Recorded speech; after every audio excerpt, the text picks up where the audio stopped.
Okay, let's get started. Good afternoon, everyone, and thanks for joining us for today's webinar, The Future of Fintech, Reshaping the Worlds of Treasury and Banking in the New Digital Age. My name is Ted Howard, and I'm the managing editor of iTreasurer, a leading provider of information for corporate treasurers. I also help run several Treasury peer groups for iTreasurer's parent group, NeuGroup. For more than 20 years, NeuGroup has been a trusted thought leader in global finance and Treasury professionals. We run a network of members-only peer groups covering senior-level executives, functional and regional treasury, as well as finance. We now have 18 groups cutting across sectors, finance, functions, and global regions with more than 450 members and 200 companies. Today, we're joined by Kerry Warwicker, who leads the digital research and intelligence function within cash products for Deutsche Bank's global transaction banking business.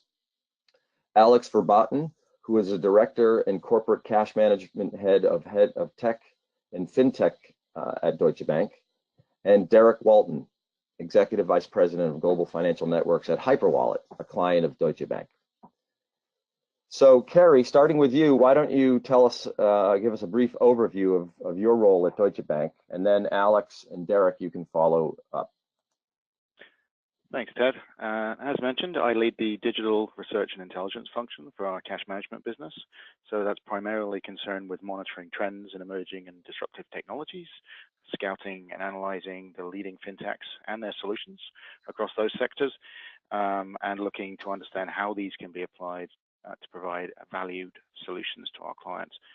I've been with the bank over 15 years, and I've been very fortunate to have had a number of roles, primarily in change management and product development spaces.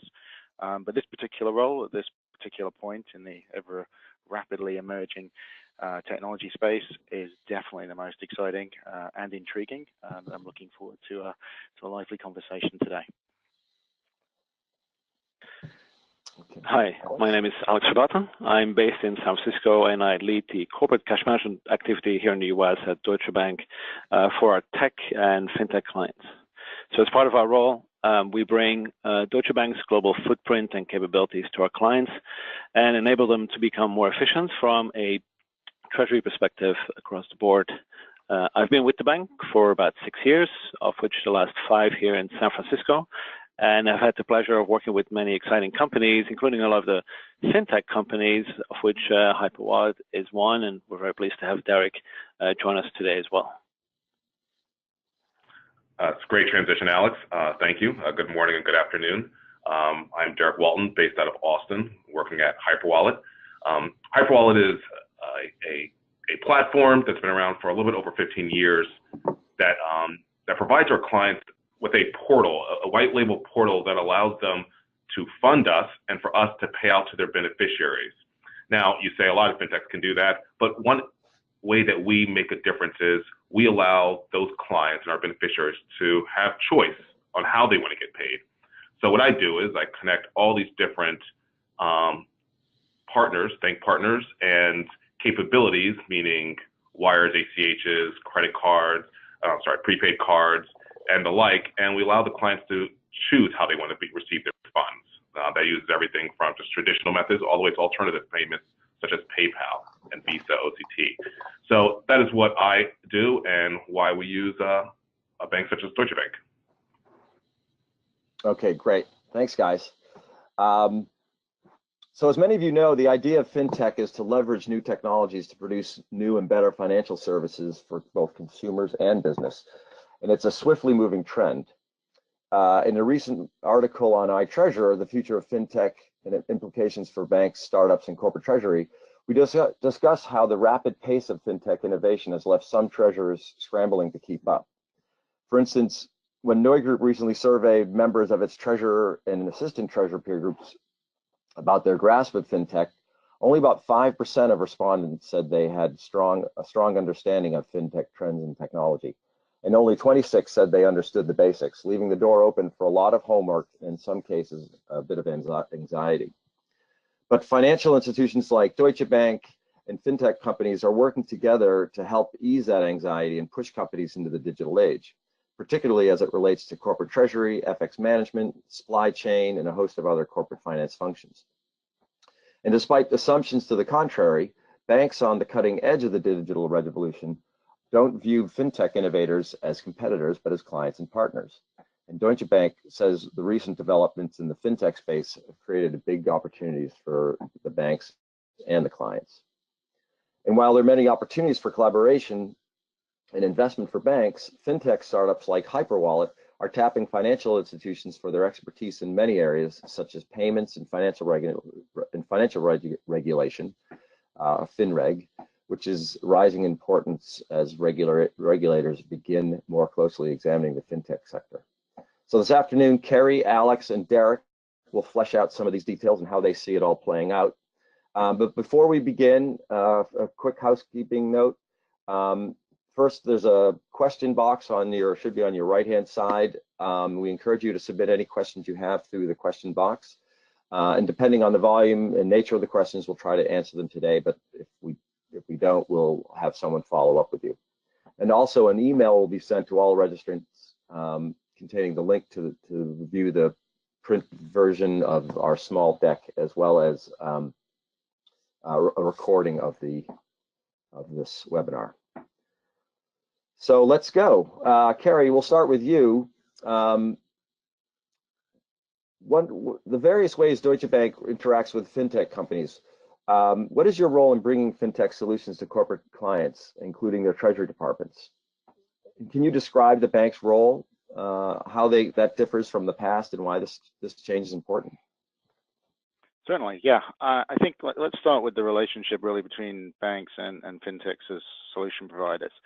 I think overall, we've definitely seen that relationship change and evolve from initially, I guess, viewing them as the fintechs as competitors or disruptors, as they're traditionally referred to now seeing them as partners or collaborators, and of course also as clients.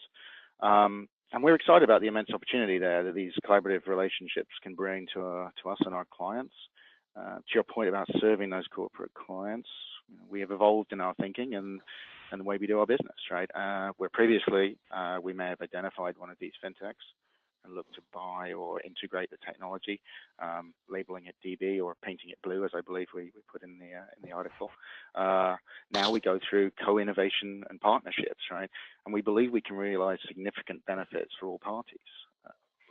What do I mean by that? I think, from the fintech side, they bring agility, creativity, innovative solutions to key aspects of our clients' value chain.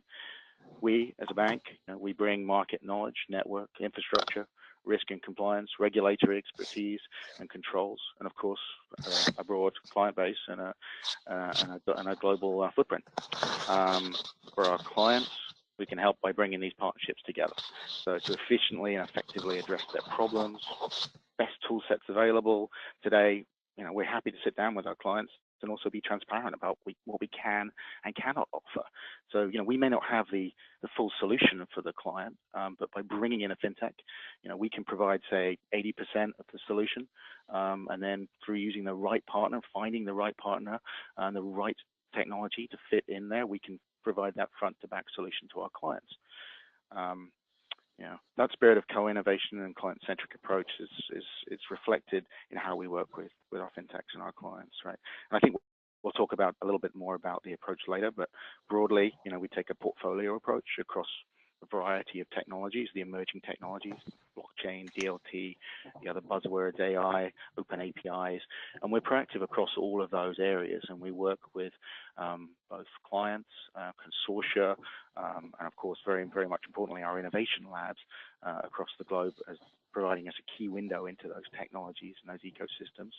And they also provide the environment for the collaboration we're seeking to work with those fintechs to find out whether we have the right partnership, it's a good fit, and that their solution can really provide that value add to our clients. The nature of the partnerships we're pursuing as well, they've changed as well. So, and they'll depend on the use case and the problem we're looking to solve, as well as the solution provider we're working with. They may include, for example, taking a minority stake. We're adaptable in our approach these days, right?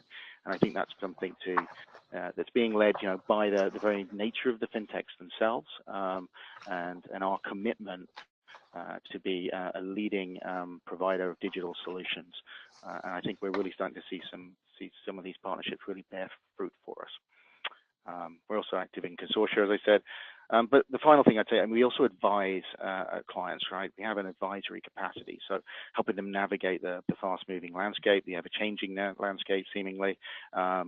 We frequently host design thinking workshops at our labs, where we bring in experts to discuss and map out possible solutions to ongoing market problems. And we, as I say, it's very much, the key thing here is it's a client-centric approach, right? We really look to partner with clients. We really look to be that advisor and to understand what they're looking for, and how we can add value with fintech. And through this approach, we believe we can really foster true innovation, providing the very best solutions to our clients' problems. Great. And Alex, question for you: how can treasurers prepare for the changes that fintechs will bring? I mean, as we've already discussed a little bit, there's a veritable tsunami of tech change coming to the treasury space and corporate finance overall. What should be their focus?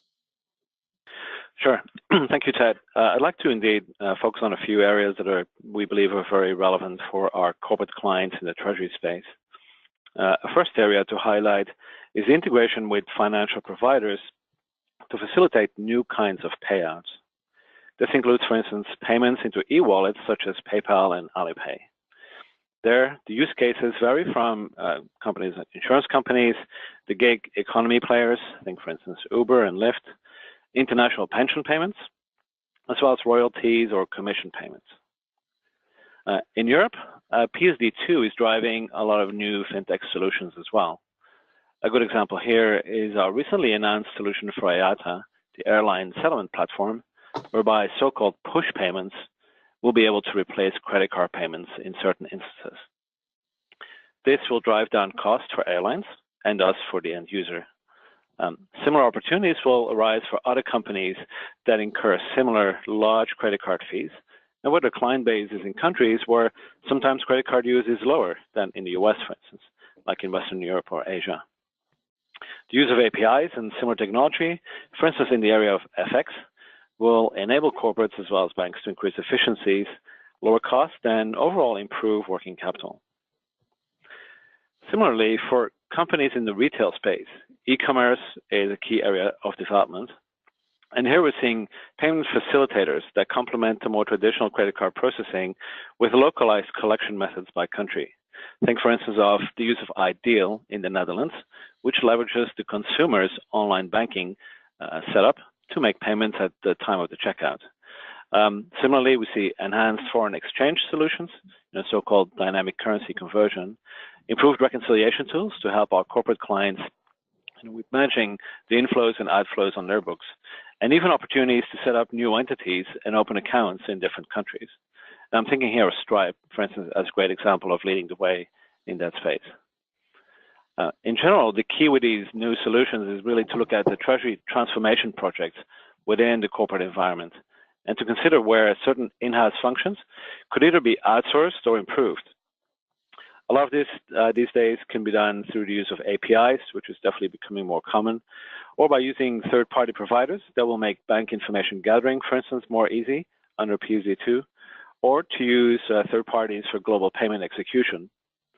For that last part, we'll actually talk in a bit more detail later about a solution that we see companies like Hyperwallet, Payoneer, Flywire, and for instance, Currencies Direct bring to the market. So that's in a sort of brief overview where we think the applicability would be from a corporate treasury perspective. Great. So a lot of it is obviously focused on cutting some of those fees, and I suppose the time as well. I mean, when you're talking about the airlines, getting that cash moving. Yes. Yeah, absolutely. I think with so much focus on working capital improvements, a lot of these solutions that on the face of it seem fairly straightforward actually have quite deep implications. And it's my personal belief that over the next few years, especially driven by PSD2, we'll see a lot of corporate treasury impact and benefits coming from these newer solutions. And us partnering with our fintech clients, will bring, I think, a lot of value to our corporate clients, in this space. Great. Kerry, back to you with the question. There's a lot of technology to keep track of in the fintech space, ranging from blockchain to as Alex mentioned, APIs and artificial intelligence, as well as the Internet of Things. How does Deutsche Bank keep on top of this rapidly changing industry? And what do they decide is most important in terms of technology and solutions? I mean, yeah, sure. Thanks. I mean, as noted earlier, I mean, a big trigger of how we decide what's most important is in terms of technology are our clients, right? So, you know, we do spend a lot of time with our clients, obviously, as good product managers should do, understanding the problems and then trying to find the right solutions, you know, whether those are ours or we're going outside to look at them, as we've already discussed. By following that kind of client-driven, client-centric strategy, you know, we're looking to address the problems that really matter there. And there is obviously a lot of technology out there, you know, and our experience in utilizing the latest technologies and the best providers in this space is very valuable. In terms of process, right, what we do is, you know, we have a sophisticated tollgate product design process where we are constantly looking at these new opportunities through a filter against our overall strategy and our particular problem sets that we're looking to solve. And those are brought into us, those problems are brought into us obviously by clients. You know, what are the fintechs themselves looking to solve, and are those solutions that are out there applicable to our clients, right? Should we be looking in these areas? Which areas are trending particularly, and where are the leading providers and the leading solutions there? We also obviously work with our internal stakeholders, and of course, you know, identified as a result of ongoing market problems, right? We're looking to find the right solutions out there. But as you say, there is a lot out there. But by using this tollgate methodology and this targeted approach, whether it be by sector or by solution type or technology type, right, and identifying who those leading providers are, right, we find that we use this methodology as a strong determining factor in whether or not we'll move forward with a specific product or partner. As part of that process, as I mentioned before, we're well aware of our own capabilities, what we can and we can't do. And we mentioned also our labs earlier, but the key thing with these guys is these are our eyes and our ears into the fintech ecosystem. So we use these guys as an introductory and a screening point for all fintechs that are coming in to ensure that we're working with the right partners and the right technologies tied to those problem statements of our clients. We also collaborate with other banks as part of the utility settlement coin project, for example.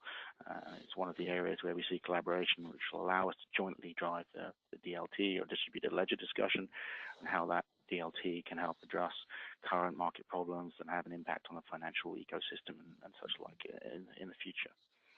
You know, additionally, we actively monitor the trends in emerging technology as well as the key drivers such as regulatory change, including the move towards open banking, for example, as Alex mentioned, PSD2, and we have several initiatives in that space as the connectivity allows us to better serve our clients, reach new markets we may have not been able to serve before.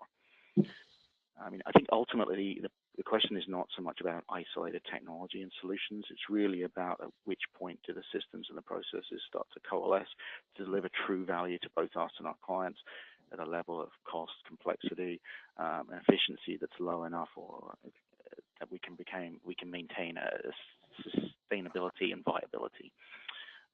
Again, this is all about partnerships, right? So banks, fintech clients, and our other industry partners. We can't do this in isolation, and I think that's something that, you know, going back to our approach, you know, we've learned the hard way. I think many players have. You try to develop these entirely on your own. You know, you're not necessarily maintaining the true client centricity you need to ensure that you are delivering value to your client. You're not necessarily identifying the right solutions, and that's something that fintechs have taught us as well. Their ability to pinpoint core key problems, targeted areas where clients are in pain or there's inefficiency, and to address those. And by understanding how we can plug the right providers into our value chain for our clients, we believe that we can close those gaps. And as I say, you know, we're providing value to the fintechs as well, and they're providing value to us. And together, we are able to provide that value to our clients, driven to their particular problems and needs. And that way, we believe we can build the best product set available for our clients. Great.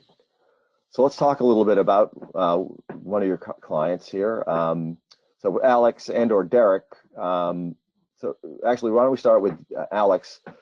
Maybe you can describe how Deutsche Bank is serving fintech companies like Hyperwallet and Payoneer, which was in the article. give us an example of what you do for them and how it works and how it benefits both of you guys. And Derrick, then feel free to weigh in as well. Sure. Thank you, Ted. Where Kerry was talking about fintechs as partners for the bank, clearly we have a large focus on fintechs as clients, within DB, and also how we can actually help our own corporate clients, bridging the gap in certain areas by leveraging functionality and capabilities that our fintech clients bring to the table. I'm going to date myself here, but I've been in global cash management sales for over the last, 20 years, and I've definitely seen, quite a bit of change over the years. For the longest time, many of us were involved with focus on technology, improvement of working capital, or for instance, the setup of shared service centers and in-house banks. But in the last 3 to 5 years, we've really seen the emergence of companies that realize that the cross-border payment activity is actually quite inefficient, expensive, and quite cumbersome. Typically, banks will charge a relatively high wire fee and an FX commission for a payment that still takes a few days sometimes, to reach a beneficiary in a remote country. I think in addition, we've recently seen the growth of e-commerce, whereby many merchants sell in offshore locations and suddenly have to manage collections in multiple currencies. Banks in general, and I think it's fair to say, have not been very nimble in this space, or worse, sometimes not even interested, to enable these merchants to collect faster and at a lower cost for the funds that they're owed. So all of this has given rise to so-called payment facilitators, one area of the, within one subsector, if you want, within the fintech industry. That aims, those facilitators aim to bridge that gap between multiple countries and multiple banks. These companies will offer merchants or freelancers or the companies that have occasional cross-border payment needs a solution that offers lower cost and faster settlement, by partnering with global banks like DB and by transacting though on a local basis. This means, from a practical perspective, that they will collect and pay locally in the local currency and on behalf of a beneficiary. And in general, they'll be able to offer, more competitive foreign exchange pricing, for instance, because they can aggregate volumes and obtain better pricing. So let me give you an example just to make it a bit more concrete. If I'm a merchant in Vietnam and I sell on a marketplace in the US, then typically I'll be paying quite a high fee to collect the funds, that I've made in the US, to get them into Vietnam. And I'll probably have to wait several days before the funds really arrive in my account due to the complex international banking system. So this is where companies like Hyperwallet and Payoneer come in, and where Deutsche Bank has been successful in partnering with them to facilitate collections as well as payments on a local in-country basis. While I think Derrick will explain in a moment how, from Hyperwallet's perspective, this works. Where we see the value at the Deutsche Bank side is by leveraging our global network, our local access to domestic claiming systems, advanced FX solutions, as well as overall integrated technology to be able to reconcile a lot of these flows coming in and going out. A good example of our more recent solutions is the use of virtual accounts, for instance, to enable collections for these offshore merchants into a central account of the payment provider. And that can be done in almost any country where Deutsche Bank operates today. The benefits for Deutsche Bank are also that we now obtain significant payment flows that probably otherwise would not have been captured, as we would not have these local merchants on our books, or the freelancers that operate in different countries would not have been clients of Deutsche Bank. So maybe with that, it's hopefully, Derrick, a good intro for you to sort of describe how you look at partnering with the banks you use on a global basis and how we sort of, get, or how you get maybe the most out of the functionality we can bring to the table to benefit your clients. Yeah, no, absolutely. And I think you've mentioned quite a few points I kind of want to touch on. The first one is something that's definitely changed within the last 3 to 4 years is that we're starting to see banks actually having a fintech division. I think in the past, fintechs were just part of corporates, and we're sort of grouped in there. Even though we were acting very differently, maybe we're at the time, I guess, segregated in how people looked at us or put a different risk category. But now we're starting to have advocates at the bank which are dedicated to helping us achieve our different goals. So I think that's something that we've absolutely seen along multiple banks, and I think that's helped out a lot. And one of the reasons is, for what you said before, it's easy to kind of say the word fintech, but within fintech, there are a bunch of subgroups. Not every fintech is doing the same thing. We all operate extremely differently and trying to meet a very niche market that seems to let's say, be lacking currently, or something that has not been given a very, I guess, a very focused attention. So one of the things that we at Hyperwallet are trying to do, and I think you mentioned this before as well, Alex, is we try to take that local experience that everyone here does. If you're in the U.S., sometimes you'll use Venmo, you'll Zelle, you'll send cash. It's very simple for you to do that, and we want to take that whole very simple process and be able to do that globally, right? So if I'm one of my clients will say, I have about 100 different pays I got to pay all around the world.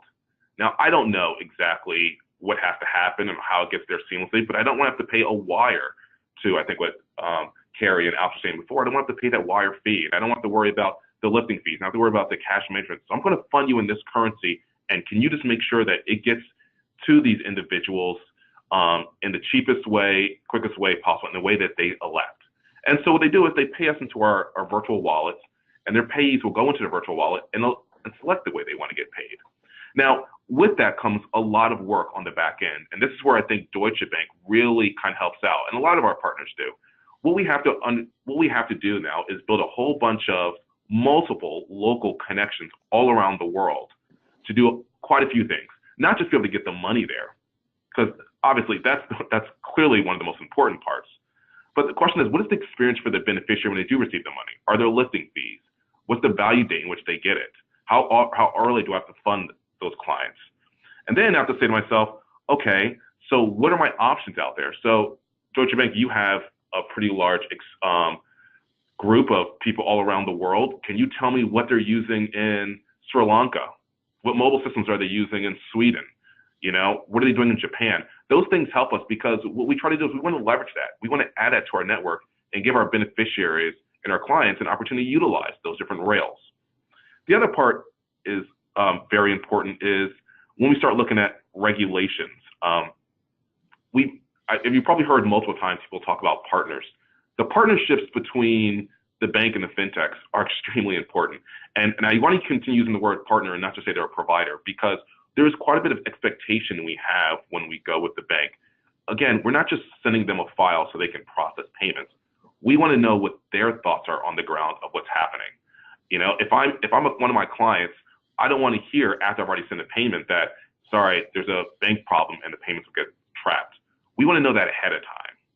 So that partnership is very, very keen. It's very important to us. Great. Thanks, Derrick. And as a follow-up, how can banks improve their cash management and other services for up-and-coming fintech companies, in your view?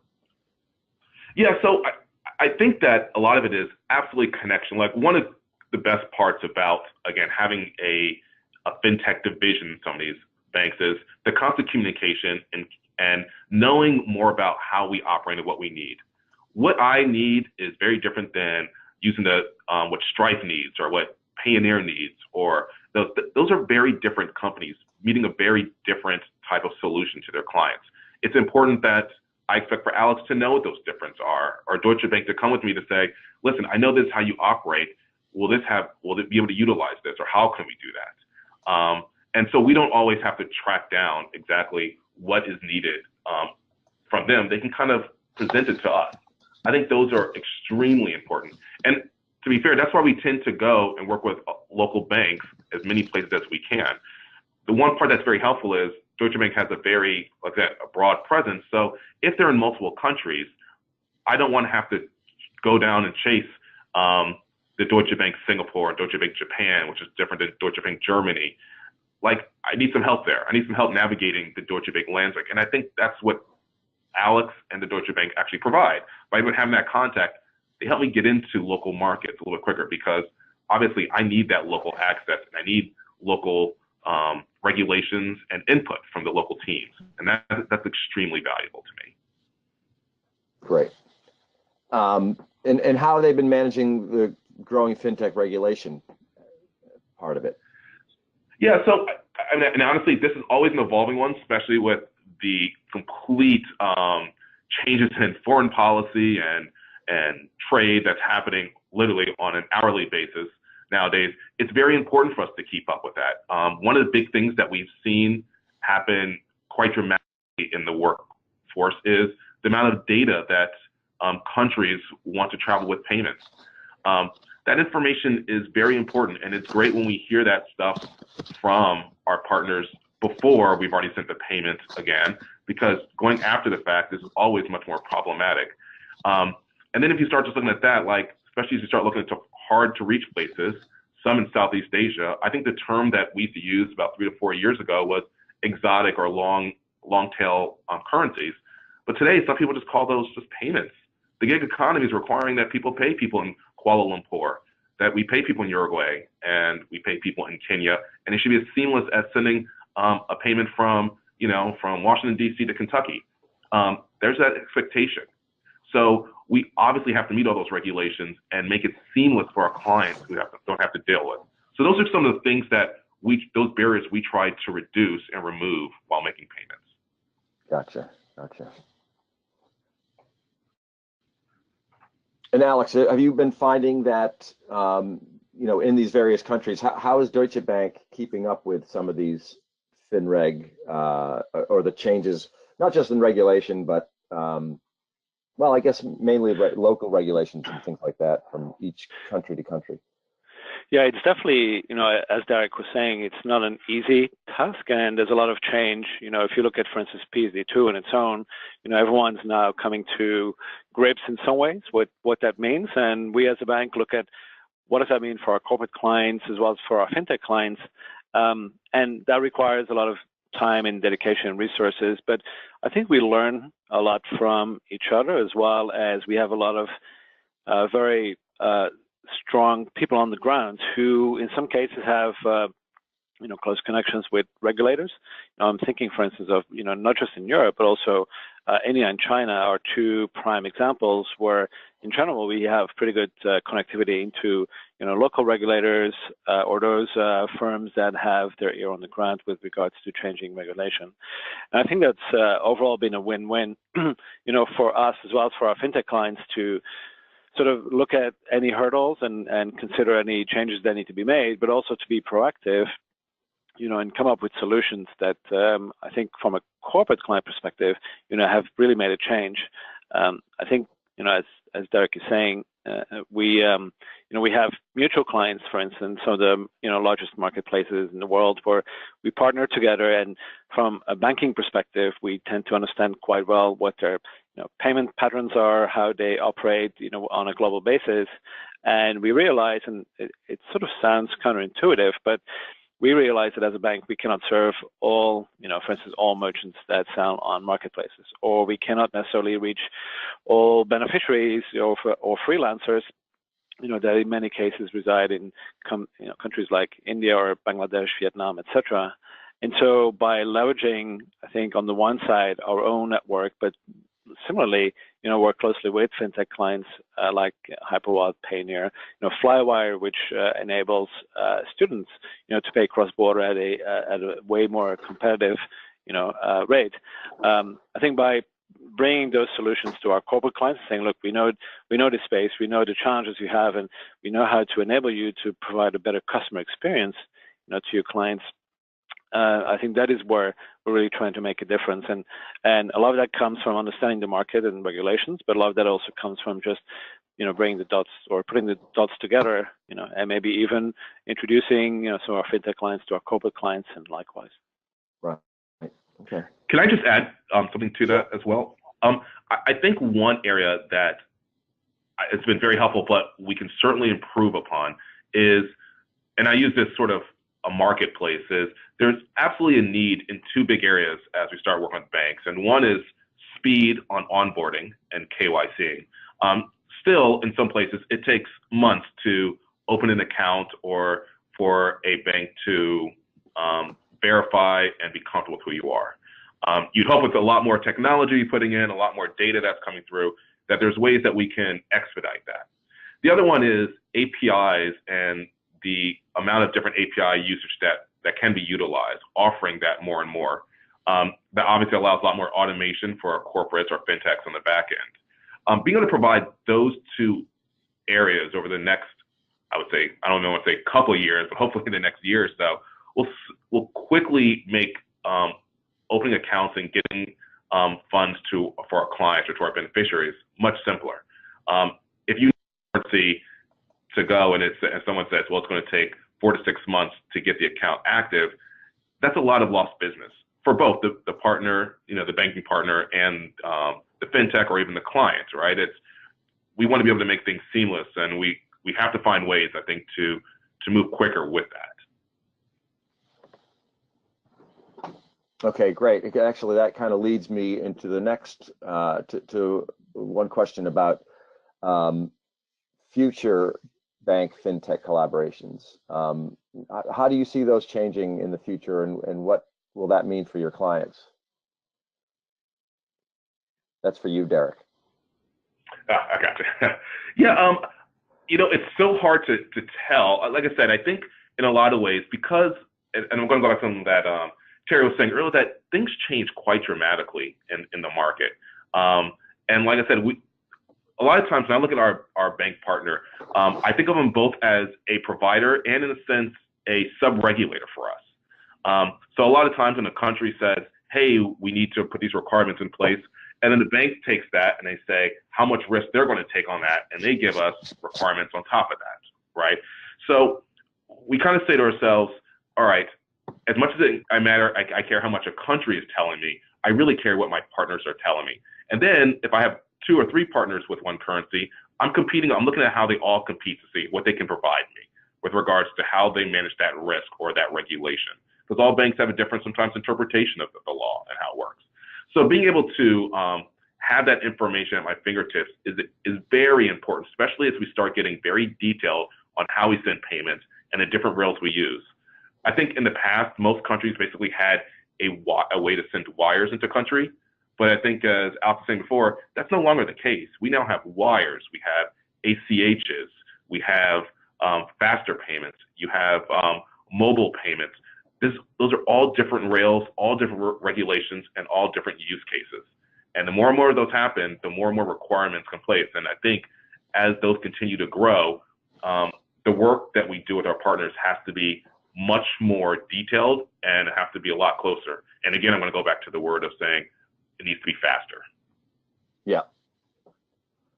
Will any of these rails kind of prevail, or will they always all be used, just because that's the nature of the kind of global payment landscape?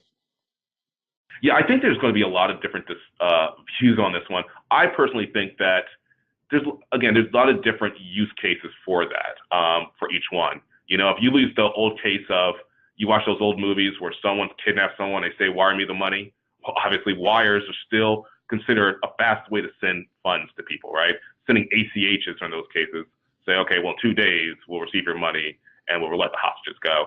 That's just not it. So if you look at it from a very corporate standpoint, if I need to get funds to pay for goods very quickly, I'm going to probably use a wire. And ACHs still take some time. Faster payments may be the next way to kind of remove that wire barrier. But even then, very few countries have that right now. I think if by last count, maybe somewhere around 5 to 6 countries can actually do that. So it's going to take some time before we get there. But I still think that people are going to fall back to what they know in a lot of ways until banks or us fintechs come in and we start educating our clients other ways. Kerry or Alex? Derrick, I agree with that. I think, the key thing is finding the right solution for the right problem, right? So, I don't think there is sort of one fits all. And obviously, a lot of corporates are heavily invested in certain solutions as they are right now. So as the new and different ways of doing things, what is the use case for that? Is it a viable use case? Is the technology in the right place for that? In which case, yes, we should embrace and go forth, right? But it's not necessarily a simple sort of, well, this is how we send money. There are 3 different options, and that's that, right? It will depend on those use cases. And I think some of that leads into, the API strategy that we have and sort of banking as a service and being able to be quick to market, to embrace new technologies, to test out new technologies, and to marry that then to the client's needs. I mean, for example, recently we acquired or acqui-hired rather a Mumbai-based startup to help build an open banking platform to connect our corporate clients to third-party partners. And their proven API expertise has already been brought into the core team responsible for the development and rollout of the Transaction Bank's global API program.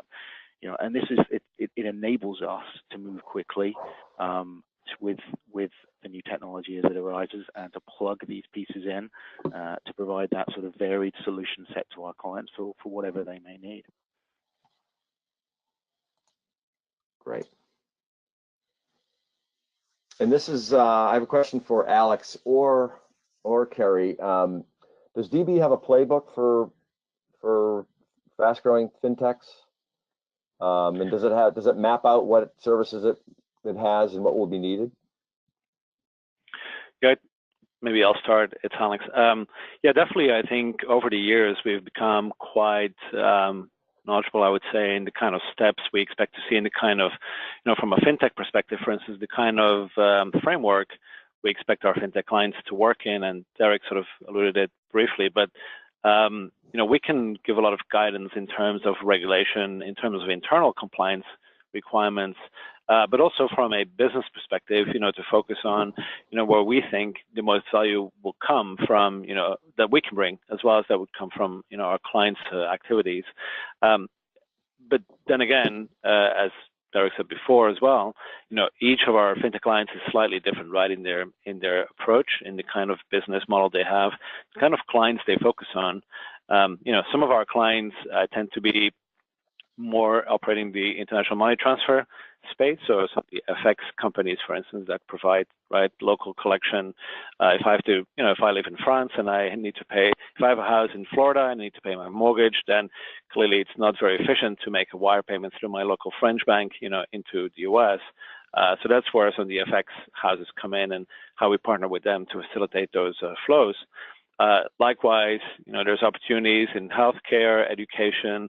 There's so many different models that are sort of the same, but still have their own, requirements and specific topics where we try and help our clients, as they build out their model, and we learn from that too.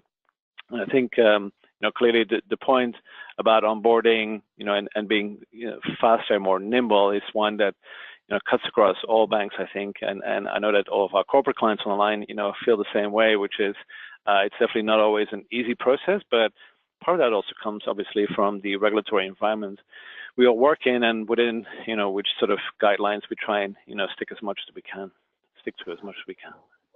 Great, and I suppose that speaks to a little bit of the scalability too. I mean, if there is something that takes hold, you can kind of grow with it or grow your services with that. Yeah, as I would agree. I think as we get to know our clients, and they expand into new business lines or new countries, for instance, then, we know the activity, we know the processes and policies our clients have in place, and it makes it so much easier, of course, then to assist our clients with their expansion. Likewise, across that subsegment of fintech companies, we then see who will be the larger players, or who, which new business models have most success. Which ones will be the most successful within their area, and we try and bring some guidance and expertise to the table for those companies as well. Great. And Derrick, how many countries are you guys in right now? Well, we can definitely send any type of, different multiple type of payments are over 200. When it comes down to local currencies, we could probably get somewhere around, I think the latest number was 87 countries. But again, it all depends on the capability that you're looking for. And every day we're looking to expand and add. Right, okay.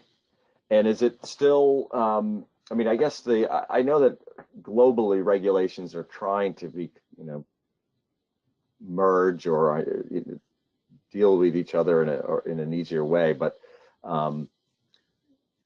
is there going to be a point where it's going to be easier to operate in these countries or paying in these countries or getting money in and out? That's a great question. And to be honest, I've seen it go ebb and flow. I've seen it, some places get a lot closer to that.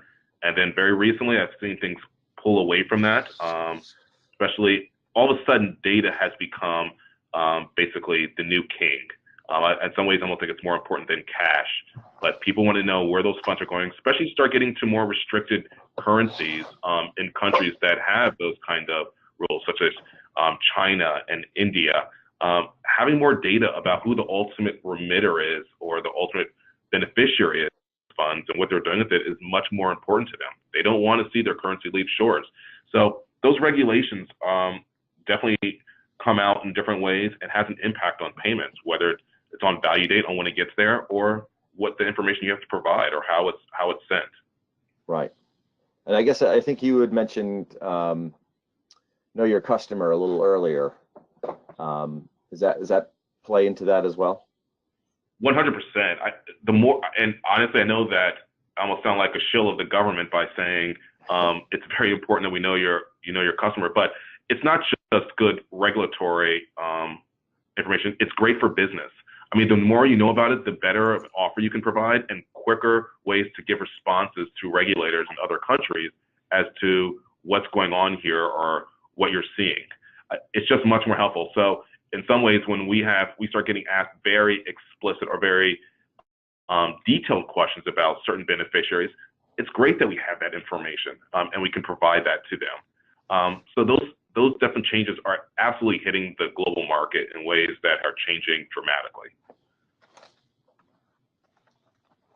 Great. And Kerry, what is your feeling in terms of that FinReg Fintech nexus? What's that going to look like in the future? From the point of view of regulations driving the innovation and facilitating that, or? Well, yeah. I mean, do you think it'll hamper or help innovation? I mean, Derrick raises a point that it's good business and you'll need it.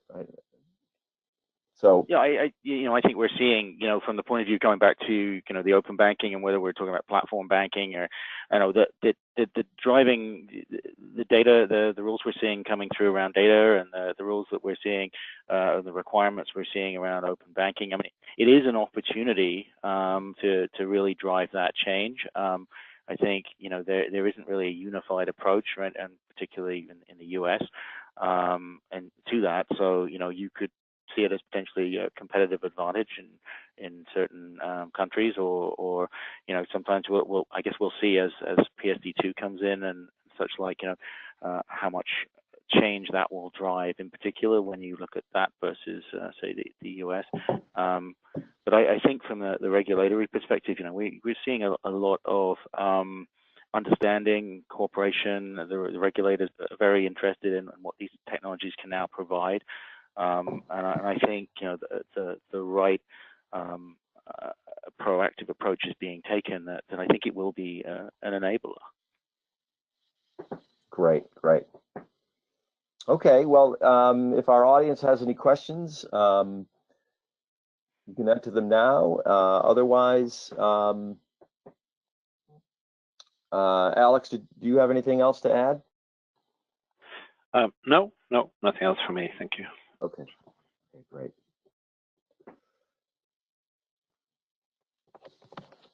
Well, thank you so much for joining us today. Again, if you have any questions or follow-up questions, you can contact the people on the slide, Alex, Derrick, or Kerry. And on behalf of everyone, thanks so much for joining us.